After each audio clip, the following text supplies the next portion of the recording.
Good morning, everybody. It's Monday and we're going to continue writing our poem. We've only got 2 more days, today and tomorrow, to finish our poem off, and let's have a look at what we're going to do today. If we remember, last Friday we actually started looking at what negative things we wanted to get rid of. We looked at pollution and sadness and things that hurt you. Today we're going to continue with things that we want to get rid of, but this time we're looking at things which are a bit more silly, so we can come up with some of those crazy ideas, use some of the crazy ideas that you've been thinking of. So let's get started. In our writing today, the think techniques I would like you to be using are, first of all, we want to be looking at punctuation. I want us to write a command sentence. So we need to remember what a command sentence is, and we would like to be using as well inverted commas because the command is going to be spoken. There's another piece of punctuation that I would like you to use at the end of your command. I wonder if you can think about what that might be. We are also going to continue with our repetition. We're going to use another contraction today. Hopefully by now you know that a contraction is a word or 2 words that are pressed together and made smaller. And we also need that punctuation, the apostrophe, to show where we have taken a chunk of letters out. And last of all, we're going to use a verb. We're going to use imagination, and we're going to write an action sentence.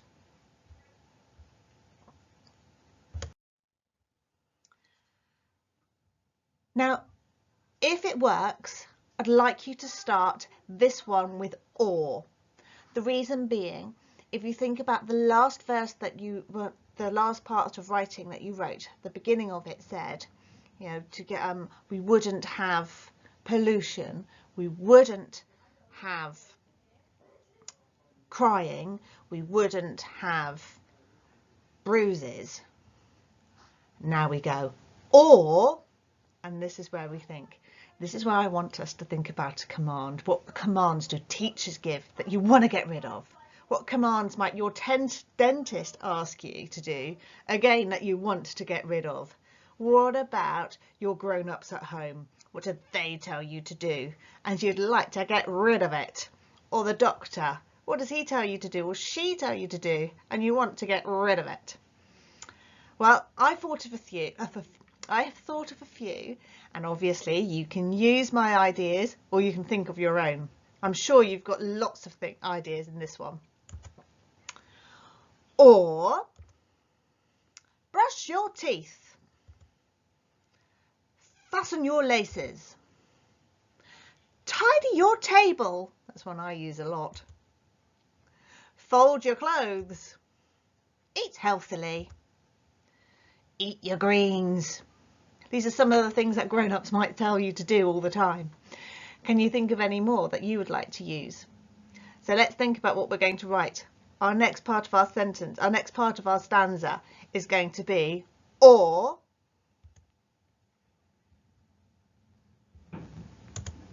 make your bed. Now, have a look at the punctuation that I want you to use in this sentence.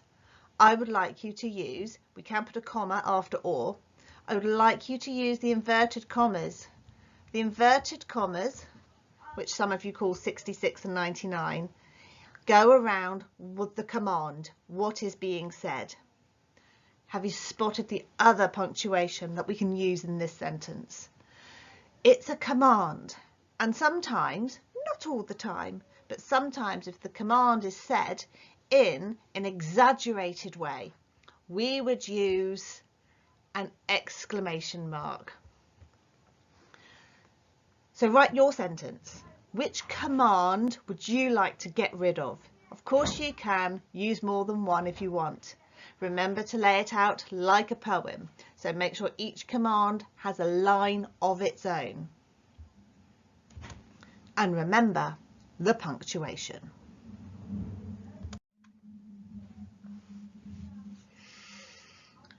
Now for our next line. We wouldn't have. Now let's think, what else would we not want to have? Wouldn't. Can we remember wouldn't is a shortened version of would not? You wouldn't even have folding. You wouldn't even have a think about the things you want to get rid of. So tie your laces. You wouldn't even have shoelaces. Have your bath. You wouldn't even get dirty. Another command, eat your greens. We wouldn't even have vegetables. Or you wouldn't even have to go to dentists. You wouldn't even have dentists. You wouldn't even have tooth decay. Oh, imagine that. Well, I've chosen you wouldn't even have to tidy your room. Now, again, what punctuation would we use at the end of this line? You could just put a full stop. You wouldn't even have to tidy your room. Can't see my full stop, there it is. Or, because again, there might be emphasis on this, if you want to, you wouldn't even have to tidy your room! Exclamation mark. So, can you think of a sentence where you wouldn't even have? You can write more than one again. Remember, repetition works in a poem, so each time you have more than one, you could do, you wouldn't even have dirty, you wouldn't even have dentist, you wouldn't even have tooth decay. We could do it that way. Or you could write, you wouldn't even get dirty, or have dentist, or have tooth decay. You choose how you want to write that part of your stanza. It's up to you.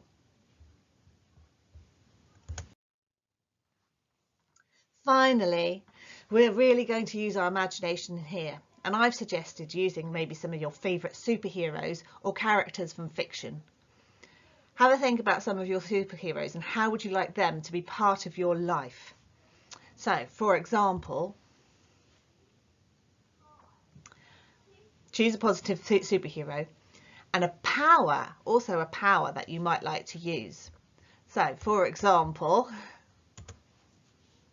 a fairy godmother would complete my chores. That would be good fun, wouldn't it? I kind of want one of those.